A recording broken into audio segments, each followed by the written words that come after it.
I don't exist on LinkedIn. If you Google my name, you'll find a florist in Topeka and a dead woman in Idaho, and that's exactly how the Department of Defense likes it.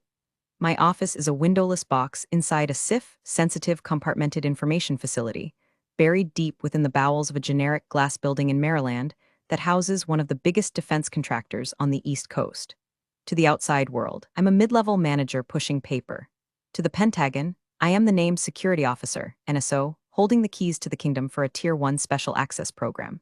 That means if a paperclip moves without my authorization, treason charges are theoretically on the table. I thrive on rules. Rules are the only thing separating civilization from the kind of chaos that ends with a congressional hearing and a sudden urge to move to a non-extradition country. So when I walked into the office that Tuesday, 7 months pregnant and carrying a bladder the size of a walnut, I noticed the vibe was off immediately. The air tasted like stale Dunkin' Donuts coffee and impending incompetence. Before I get into how I single-handedly dismantled a $400 million revenue stream using nothing but a federal handbook and pure spite, do me a favor. Hit subscribe and maybe drop a like. Your support is the only thing keeping my team from developing a drinking problem. Anyway, back to the grime. My desk was spotless, aligned with the same precision I used to audit our safe logs. But Brad, our program director, was leaning against my doorframe. Brad is the kind of guy who thinks synergy is a personality trait and wears loafers without socks because he saw it in a GQ spread in 2014. He's a suit, a specialized breed of corporate parasite who sells promises to the government that he expects people like me to fulfill. He looked at me, then at my stomach, then back at my face with a smile that didn't reach his eyes. It just kind of stretched his face skin like cheap plastic wrap. Karen, the oracle of the SIF, Brad boomed, his voice echoing off the soundproofed walls. We're gearing up for the big audit next month. The $400 million, baby. The white whale. It's a routine DCSA review, Brad, I said, logging into my workstation. My password was 24 characters long and changed every week, and it's only a whale if we're hiding blubber. Everything is green across the board. I checked the SF-86s last night. Right, you're a machine, he laughed, but it was dry, like coughing up dust. Listen, with your situation. He gestured vaguely toward my midsection as if I were smuggling a bomb rather than a human child. Corporate is worried about the operational tempo. This contract is the lifeblood of the division. If we fumble the handoff while you're on, you know, mommy time, we're cooked. I stopped typing. The cursor blinked at me, a steady, rhythmic heartbeat. Mommy time. You mean the federally mandated medical leave I'm entitled to after working 80-hour weeks for 5 years to keep your clearance active? Semantics, Care Bear, he said. He actually called me Care Bear. I mentally visualized a drone strike on his Acura. We just need to be agile, flexible, I was thinking. Maybe we start offloading some of your signatory duties early. To Jason. I looked over at Jason's desk. Jason was a 24-year-old associate whose primary skill set involved making TikToks in the break room and forgetting to lock his secure terminal. Jason couldn't get a clearance to clean a toilet at the NSA, let alone sign off on top-secret architectural diagrams. Jason doesn't have the adjudication status, Brad, I said, my voice dropping to that icy register that usually makes grown men check their zippers. He's not the NSO. I am. Pentagon auditor looks for my signature. If they see Jason's chicken scratch on a document for a weapon system, we don't just lose the contract. We go to jail. Well, I don't, you might. Brad's smile vanished. The plastic wrap snapped. You're too rigid, Karen. That's always been your problem. You think the rules are the mission. The mission is the mission. We need team players, not gatekeepers. Just think about how we can smooth this over. You don't want your condition to be a liability. My condition. He said it like I had leprosy. I turned my chair to face him fully. My pregnancy isn't a liability, Brad. It's a biological function. The liability is you trying to bypass a Directive 5220.22m protocol because you're too lazy to file the interim paperwork. I will prepare the handover properly. I will brief the temporary FSO, but I am not giving Jason my tokens, and I am not falsifying the signatory logs. Brad stared at me for a long beat. In that silence, I heard the hum of the servers and the distant sound of my career being put into a shredder. He didn't scream. He didn't argue. He just nodded, a slow, predatory movement. Okay, Karen, do it your way. Just make sure the paperwork is ready. He walked away, leaving a scent of expensive cologne and moral decay. I put my hand on my stomach. The baby kicked, a sharp thud against my ribs. Don't worry, kid, I thought. Mommy isn't going to let the bad man win. But as I looked at my monitors, usually a comforting wall of green status bars and locked files, I felt a prickle of unease on the back of my neck. My access to the shared HR drive, the one where I kept my leave request forms, was grayed out. Just a glitch, probably. IT was always messing things up. But in the world of high-stakes defense contracting, there are no coincidences. There are only vectors of attack, and I had just shown Brad my flank. I spent the rest of the day doing what I do best, digging in. I didn't just do my work, I audited it. I created a shadow log of every email, every interaction, every time Brad looked at me with that calculation in his eyes. I was the named security officer. I was the firewall. What I didn't realize was that the malware was already inside the building, and it had a corner office. The following week, the atmosphere in the office shifted from passive-aggressive to Soviet-era surveillance state. It wasn't anything you could take to HR immediately, it was the silence. When I walked into the break room, conversations died. When I sent emails to the proposal team asking for the updated schematics for the audit, I got red receipts but no replies. I was being ghosted by my own coworkers, people whose clearances I had personally adjudicated. I sat in my ergonomic chair, which was currently the only thing in the building supporting me, and reviewed the DCSA, Defense Counterintelligence and Security Agency preparation checklist. The audit was 3 weeks away. I was due in 5. The timing was tight, but I had a plan. I always had a plan. Then came the friendly check-in. Outlook pinged. Calendar invite from Brad. Subject, OpSync/transition strategy. Location, his office. No agenda attached. In the corporate world, a meeting without an agenda is an ambush. I waddled down the hallway, yes, waddled. My ankles were the size of grapefruits, clutching my notebook. I never went anywhere without a physical notebook. Digital notes can be deleted by an admin with a grudge. Ink is forever. Brad wasn't alone. Sitting next to him was Sheila from HR, a woman whose smile was so tight I worried if she sneezed her face would shatter. Sheila was the kind of HR rep who protected the company from the employees, not the other way around. Karen, have a seat, Brad said, gesturing to the low chair that was impossible for a pregnant woman to get out of gracefully. I remained standing. I'm good, thanks. My back prefers verticality. What's up? We're just concerned, Sheila chimed in, her voice dripping with faux sympathy. Brad mentioned you seem a bit overwhelmed. With the audit coming up and your due date, we want to make sure the company isn't putting too much strain on you. I'm not overwhelmed, I said, keeping my tone flat. I'm on schedule. The binders are 90% prep. See, that's the thing, Brad interrupted, leaning forward. 90% isn't 100. And if you go into labor early, we're left holding the bag. You need to transfer the NSO credentials. Today, I felt the temperature in the room drop. Transfer to whom? We haven't hired a qualified replacement yet. The background check on the temp hasn't even cleared the preliminary phase. To me, Brad said. He smiled and I saw the wolf teeth. I'll hold the NSO designation until you get back. I almost laughed. Brad, you have a secret clearance. The contract requires top secret with PSI eligibility. You literally cannot be the NSO. The system won't even let me input your name. It's a violation of federal law. If I give you my tokens, we are both committing a felony. Brad slammed his hand on the desk. It was a calculated outburst, meant to startle me into submission. I run this program, Karen. I don't need a lecture on federal law from someone who's about to be out of the office for 3 months pumping breast milk. You have a $400 million review. If that auditor asks for a file and I can't open it because you're in a delivery room, we lose. Then you better hope I don't go into labor, I said, my voice shaking slightly, not from fear but from the adrenaline dumping into my system. Because I am not giving you my SIPR-net token. That is a hard no, it's non-negotiable. Sheila cleared her throat. Karen, refusal to follow a direct order from leadership can be grounds for performance review. Refusal to commit a crime is grounds for a whistleblower complaint, Sheila. I shot back. Do you want me to document this conversation as a formal request to violate the National Industrial Security Program Operating Manual? Because I can write that memo right now. Silence. Thick, heavy silence. Brad's face turned a shade of red usually reserved for botched launch codes. Sheila looked at her notebook, refusing to meet my eyes. Fine, Brad spat. Get back to work. But we're going to need to figure out a workaround. You're becoming a bottleneck. I'm the safety valve, Brad. There's a difference. I walked out. My heart was hammering against my ribs like a trapped bird. I knew I had won the battle, but the war had just gone nuclear. I went back to my desk and immediately tried to log into the main server to back up my email correspondence regarding the refusal. Access denied. My stomach dropped. Not the baby this time. Fear. I tried my secondary login. Account suspended. Contact administrator. I looked across the room. Jason was watching me, nervously spinning a pen. He quickly looked away when I caught his eye. They were cutting my lines. They were isolating me. I didn't call IT. I knew Brad had already made that call. Instead, I opened my physical safe, the one only I had the combination to, and took out the hard copy logs of every access request, every audit trail, and every clearance grant for the last 6 months. I shoved them into my oversized tote bag, underneath the prenatal vitamins and the emergency granola bars. If they were going to lock me out, I was going to make sure I took the keys with me. I spent the rest of the afternoon manually transcribing the timestamps from my local machine's event viewer into my notebook. I wrote until my hand cramped. At 4:55 p.m., an email popped up on my phone since my computer was now a brick. It was from Sheila. Subject, employment status update. I didn't open it immediately. I knew what it was. I looked around the office at the gray cubicles, the posters about integrity and vigilance, and I felt a cold, hard resolve settle over me. They thought they were cutting off a loose end. They didn't realize they were pulling the pin on a grenade. I opened the email.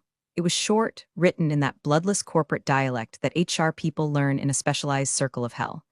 Dear Karen, effective immediately, your employment with Redacted Defense Corp is terminated. This decision is based on the operational incompatibility of your upcoming leave availability with the critical needs of the Program Management Office. Please surrender your badge and company devices to security upon exit. Operational incompatibility. That was a new one. It was a fancy way of saying, you're pregnant, you're inconvenient, and we found a way to phrase it that we think will hold up in court. I didn't cry. Crying is for people who don't have a backup plan. In the defense industry, if you're crying, you're already dead. I had expected this, maybe not this fast, but I knew Brad. He was a cornered animal, and cornered animals bite.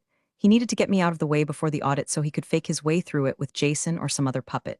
He couldn't do that while I was physically sitting there guarding the logs. I stood up. My lower back screamed, a dull ache that radiated down my legs. I ignored it. I had about 10 minutes before security, actual uniformed guards, not the clowns in the office, came to escort me out. I grabbed my tote bag. I had the hard logs. I had my notebook. But I needed one last thing. I needed the digital fingerprint of their stupidity. My workstation was locked out, but the SIF had a dedicated printer with a local memory cache for classified document handling. It wasn't networked in the traditional sense, to prevent remote hacking. If anyone had printed the offboarding documents or the internal memos regarding my status, it might still be in the localized queue history. I walked over to the printer. Jason looked up. Karen, you okay? Just clearing the queue, Jason. Standard hygiene, I lied, my voice steady. I accessed the admin menu, print history. There it was. Document titled Justification Memo NSO Replacement DocX, printed by Brad 2 hours ago. I hit reprint. The machine whirred. I prayed the noise wouldn't attract Brad. A single page slid out. I snatched it. It wasn't just a justification, it was a smoking gun. It detailed a plan to temporarily bridge the NSO role using a shared credential approach until a permanent hire could be found post-audit. Brad had written down his intent to commit federal security fraud on company letterhead. I folded the paper and shoved it into my bra. It was the only place they wouldn't search. 2 minutes later, the door opened. 2 security guards, big guys, usually friendly, now looking at their boots, walked in. Brad stood behind them looking smug. Karen, Brad said, stepping into the room like he owned it. HR sent the notice. We need your badge. I saw it, I said. I picked up my bag. You're firing a protected class employee 3 weeks before a federal audit. Bold strategy, Brad. It's not a firing. It's a restructuring of resources, he smirked. And since you're no longer read-on to the program, you need to leave the SIF immediately. You are now an unauthorized person in a secure area. He was enjoying this. He was getting off on the power trip. He thought he had stripped me naked. I unclipped my badge, one that identified me as the gatekeeper of their secrets. I tossed it onto his desk. It clattered loudly. Good luck with the audit, Brad. Remember, the DCSA auditor checks the wet signatures against the digital timestamps. But you know that, right? His eye twitched. Just a fraction. Get her out of here. The walk to the elevator was the longest of my life. I could feel the eyes of my former team on me. Some looked pitying, others relieved it wasn't them. I kept my head high, one hand on my belly, the other gripping my bag so tight my knuckles were white. They escorted me to the lobby. They took my company phone. They took my laptop. They left me standing on the sidewalk in the humid Maryland air, surrounded by the smell of exhaust and impending rain. My Uber arrived 5 minutes later. As I sat in the back of a Toyota Camry that smelled like vanilla air freshener and old fast food, I didn't feel defeated. Felt dangerous. I pulled out my personal phone, a burner I kept for emergencies, fully encrypted, and dialed a number I hadn't used in 2 years.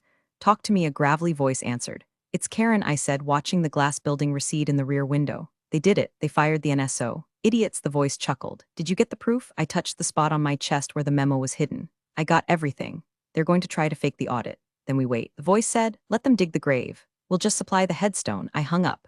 I wasn't just an unemployed single mom-to-be anymore. I was a dormant virus in their system, waiting for the execution command, and the timer was set for exactly 3 weeks. The first 48 hours of unemployment are a weird mix of panic and liberation. 1 minute you're worried about Cobra premiums and whether you can afford the good diapers. The next, you realize you don't have to listen to Brad explain blockchain incorrectly ever again. I sat at my kitchen table, surrounded by piles of paper. My apartment looked less like a nursery and more like a war room in a Tom Clancy novel. I had organized my evidence into timelines: the disruption, the lockout, the illegal request, the termination. It was a beautiful, devastating mosaic of incompetence. But I needed confirmation. I needed to know they were actually going through with the stupidity. Brad was dumb, but was he felony fraud dumb? I met Saul at a diner off Route 1, the kind of place that serves breakfast all day and smells like bacon grease and regret. Saul was my old mentor, a retired compliance officer who had forgotten more about DCSA regulations than Brad would ever know. He looked like a tortoise in a trench coat, wrinkled, slow-moving, and absolutely indestructible. He slid a coffee across the table to me. Decaf without asking. Good man, so Saul grunted, stabbing a sausage link. They cut you loose, operational disruption. That's cute. It's actionable, I said, sipping the brown water they called coffee. But a wrongful termination suit takes years. I don't want a settlement in 2028, Saul. I want them to burn now. Vengeance is a calorie-intensive activity for a pregnant woman. Saul noted dryly, but I get it. You think they're going to run the audit with a ghost? I know they are. Brad can't get anyone cleared in time. He has to use my credentials. He has to pretend I'm still the NSO, just teleworking or on leave but active. If he admits there's no NSO, the audit fails instantly. Automatic red flag. Saul nodded. So you need to know if your name is on the packet. Exactly. They submit the pre-audit package to the DCSA field office with my name listed as the primary POC. That's a false statement to a federal investigator. Title 18, Section 1001. 5 years in prison. Saul wiped his mouth with a paper napkin. I still have friends in the regional office. Low-level clerks who owe me favors. I can't get you the file, Karen. That's classified, but I can find out who the point of contact is. Do it, I said. Please, Saul said, leaning back. If you do this, you're burning the bridge. You'll never work for a big contractor again. They talk, you'll be the problem. I looked down at my stomach. My daughter kicked again. I thought about the world I wanted her to grow up in. A world where competent women get fired because mediocre men are inconveniently ambitious? No thanks. I don't want to work for them, Saul. I want to be the reason they have to rewrite the compliance manual. He smiled, a rare, terrifying expression. All right, give me 2 days. Those 2 days were agony. I cleaned my apartment 3 times. I rewashed all the baby clothes. I obsessively checked my bank account, watching the severance pay which they had graciously deposited sit there. It felt like hush money. On the second night, my phone buzzed, a text from Saul, just 2 words, ghost confirmed. My heart hammered. They had done it. They had submitted the packet. My name was on the documents. Brad was officially pretending I was still there, still working, still signing off on the security of the nation's secrets. I wasn't scared anymore. I was thrilled. It was the feeling you get when you're playing chess and your opponent moves their queen exactly where you wanted it. I walked over to my war wall and pinned the text printout next to Brad's memo. The trap was set. Now, I just had to wait for the mouse to take the cheese. Audit was in 1 week, but I couldn't just wait. I needed an inside man, someone to tell me exactly when the auditor arrived and, more importantly, when the questions started getting hard. I thought about Jason. The kid was useless, sure, but he was also terrified of authority and addicted to validation. And right now, Brad was the only authority he had. But Jason had a weakness he overshared. I found his Instagram. He had posted a story from the office. Picture of a stack of pizzas with the caption, "Late night grind, audit prep week." Brad is making us rewrite the logs lol. #defense #hustle. Rewriting the logs, I screenshotted immediately, tampering with security logs. They were digging so deep they were going to hit magma. I sent a DM to Jason, not threatening, just friendly. Hey Jason, saw the pizza. Don't let Brad work you too hard. Remember, if the timestamps don't match the server logs, auditor will notice, just looking out for you. I saw the read indicator appear instantly. Then the typing dots, then they stopped, then they started again. Karen, OMG, it's crazy here. Brad is freaking out. He's using your old login. He made IT reset the password. Is that okay? I smiled in the dim light of my kitchen. No, Jason, it's definitely not okay. But you just keep your head down and let me know when the suit from DCSA walks in. I had him. I had the confirmation. I had the witness. Now, all I had to do was let the $400 million contract walk into the room, sit down, and wait for the named security officer to show up. My due date was 2 weeks away, but I felt like I was carrying a bowling ball wrapped in barbed wire. Sleep was a memory. I spent my nights pacing the hallway, drinking herbal tea that tasted like grass clippings, visualizing the destruction of Brad's career. It was a very soothing meditation. The week of the audit, the weather in Maryland turned oppressive. The air was a wet blanket of humidity, the kind that makes your clothes stick to you the moment you step outside. It fit the mood perfectly. Inside the glass building, I knew the air conditioning would be blasting, but the sweat would be real. Jason kept singing like a canary. He didn't realize he was an informant. He just thought he was venting to a sympathetic ex-colleague. Monday, 10:14 a.m. Jason. Brad is making us scrub the visitor logs, says there are too many gaps. We're filling in names. Is John Smith too obvious? Tuesday, 2:30 p.m. Jason. They took your nameplate off the door but left it on the org chart in the conference room. Brad says if they ask, you're remote for medical reasons but available by phone. He gave them a number. It rings to his desk. I stared at that text. It rings to his desk. Brad was going to impersonate me. He wasn't just using my credentials. He was going to verify my identity over the phone if the auditor called. It was so brazen, so incredibly stupid. It was almost art. I sat down at my laptop, my personal one, and opened a new file, the Brad dossier.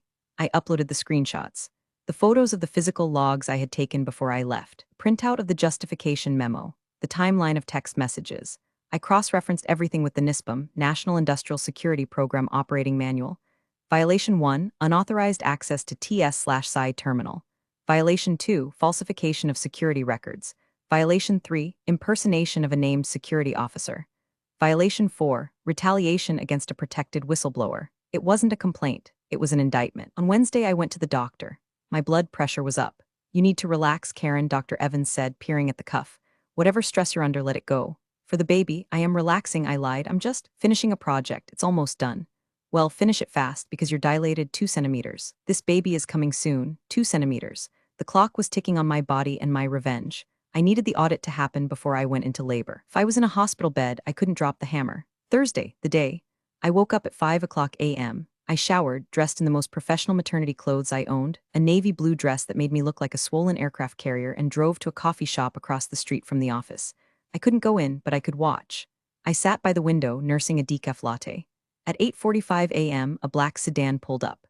A man in a gray suit got out, carried a leather briefcase, and walked with the distinct, soulless gait of a federal auditor. I recognized him, Agent Miller. He was known for being a stickler for detail. He once flagged a facility because their shredder crosscut size was off by a millimeter. Brad was dead meat. My phone buzzed. "Jason, he's here." "Brad is sweating through his shirt. They're going into the conference room." "Brad told me to sit at your desk and look busy." I took a deep breath. This was it. $400 million contract was on the table. The future of the division hung in the balance, and the only person who could save them was sitting across the street, eating a blueberry muffin and waiting for the explosion. I opened the contact on my phone for the DoD hotline.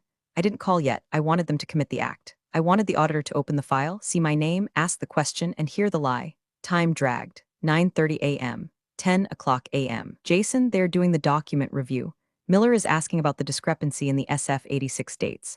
Brad said it was a software glitch." "Jason, Miller isn't buying it. He just asked to speak to the NSO." My thumb hovered over the screen. "Jason, Brad just picked up the phone on his desk. He's talking to Miller?" That was it. The line was crossed. There was no going back. I finished my muffin. I wiped the crumbs from my mouth, then, instead of calling the hotline, I did something better. I called the front desk of the facility. The main line, security, the guard answered. "Hi, this is Karen, last name. I used to work there. I believe I left a personal item in the SIF. Can you transfer me to the conference room? It's urgent." Sure, Karen. 1 sec." The guard didn't know I was fired. He just knew I was Karen. He patched me through. I waited. 1 ring, 2 rings, the speakerphone clicked on. I could hear the room tone. The tension. "Yes," Brad's voice, strained. "Hi, Brad," I said, my voice clear and loud, echoing through the conference room speaker. "It's Karen. I'm just calling to clarify something for the record. Since I was terminated 3 weeks ago and stripped of my clearance, I'm confused as to why my signature is on the documents you're currently presenting to Agent Miller." Dead silence.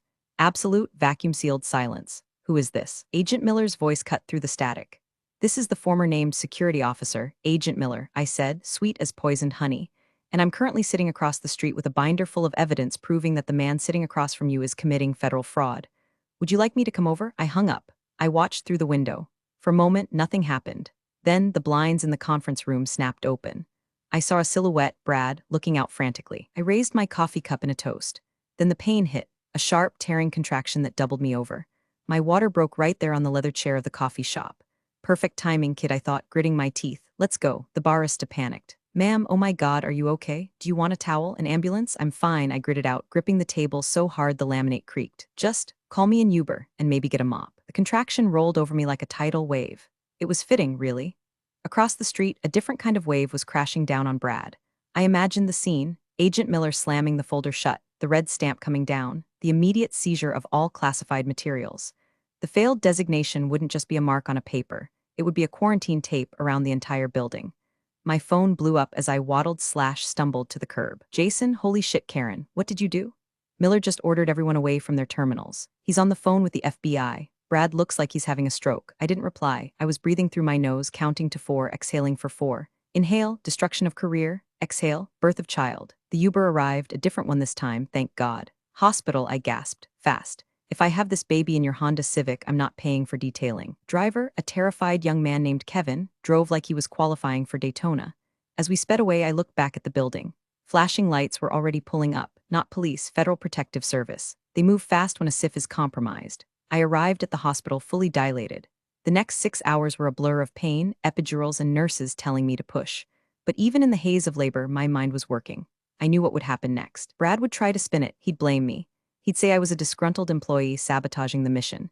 He'd try to delete the logs, but he couldn't because I had the hard copies. And Saul, push, Karen, one more, the doctor yelled. I pushed. I channeled every ounce of rage, every slight, every mommy track comment, every patronizing smile Brad had ever given me. I pushed with the force of a woman who had just nuked a $400 million revenue stream. At 4:12 p.m., my daughter was born. She screamed. It was a good, strong scream.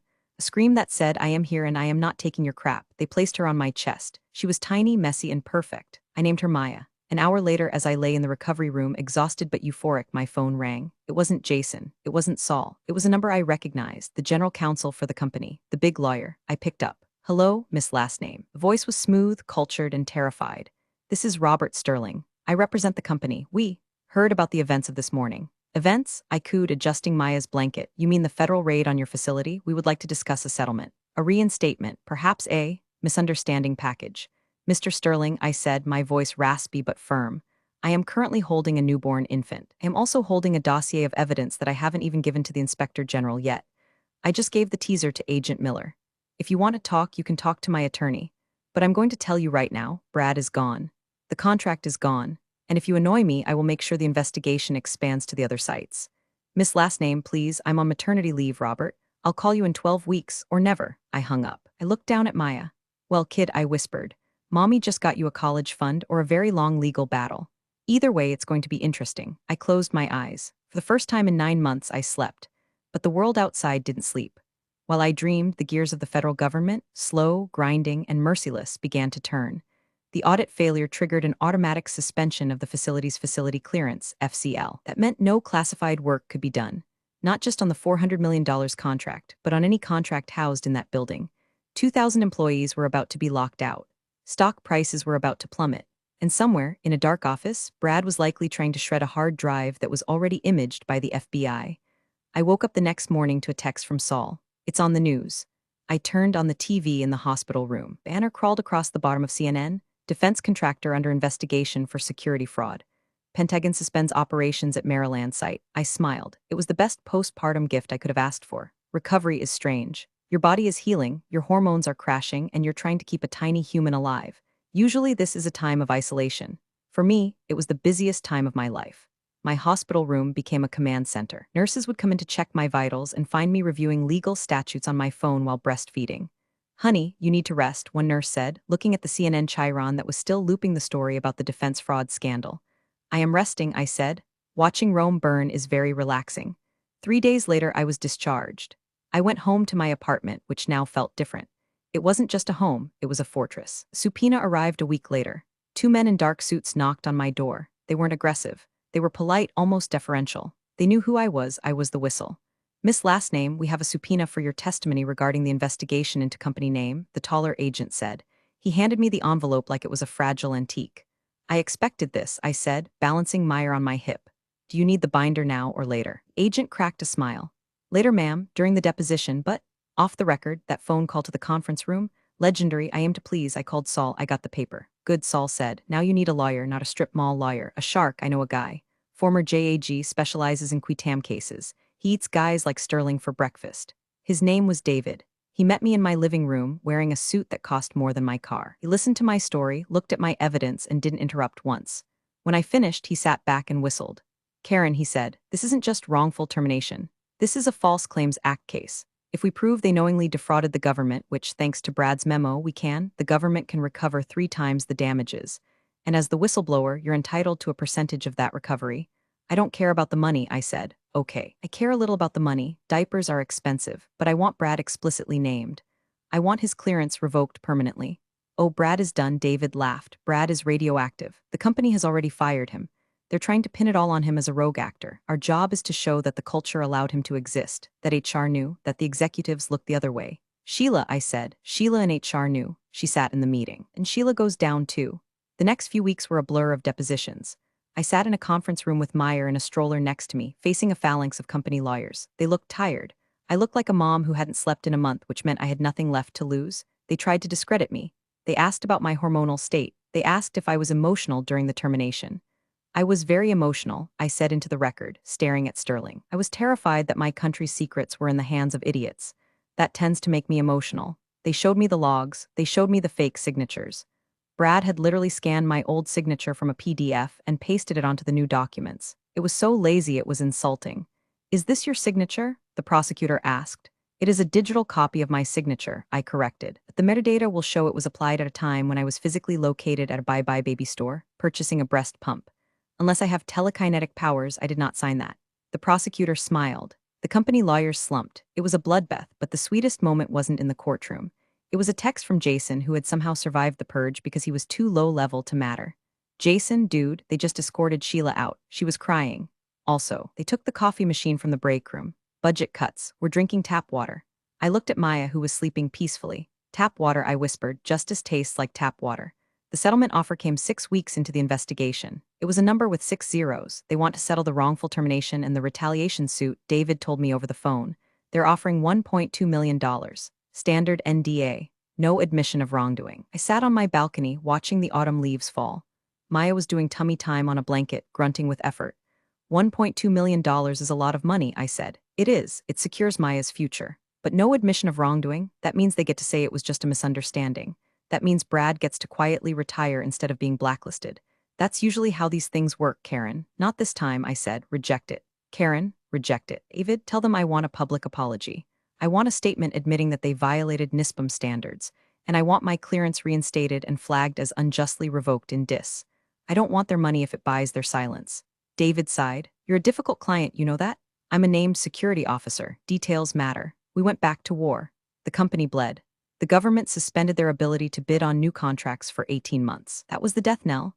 Competitors started circling like sharks, poaching the talent that hadn't been fired. The stock price dropped 40%.